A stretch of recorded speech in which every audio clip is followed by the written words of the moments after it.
can you kind of explain where they said that they didn't think it was cancer? They went in, did tests afterward, and found it out. Can you explain how that works? A lot of times, especially with some of the female cancers, particularly ovarian cancer or uterine cancer, you may believe that it's a benign cyst, or you may believe that it's maybe a fibroid on the uterus.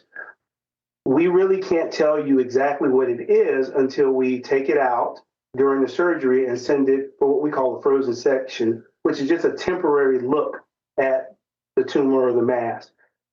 I'm guessing what probably happened is they were doing just that, assumed that they were just removing a cyst or removing her uterus for something benign. When they sent it for evaluation, it came back cancer.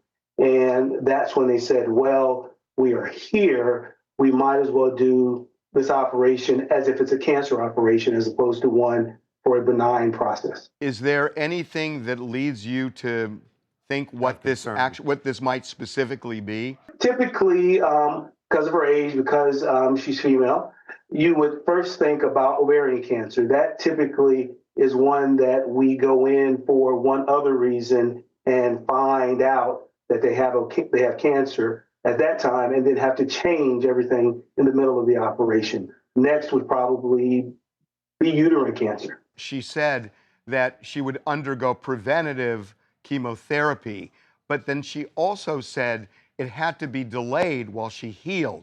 So I'm assuming, doctor, what that means is that while she's healing, it's just too difficult on the body to undergo chemo. Is that right? Yes, it takes a lot of energy for a body to heal after surgery. So if you add what we call a second insult, so during chemotherapy right after surgery, a lot of times it's just too much for the system to handle. So we usually wait about 4 to 6 weeks before we start chemotherapy.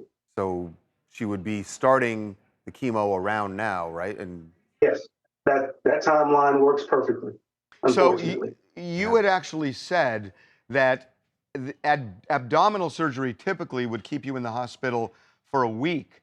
So that second week that she was in, she wasn't getting chemo because she was recovering. So what would have happened during that second week she was in?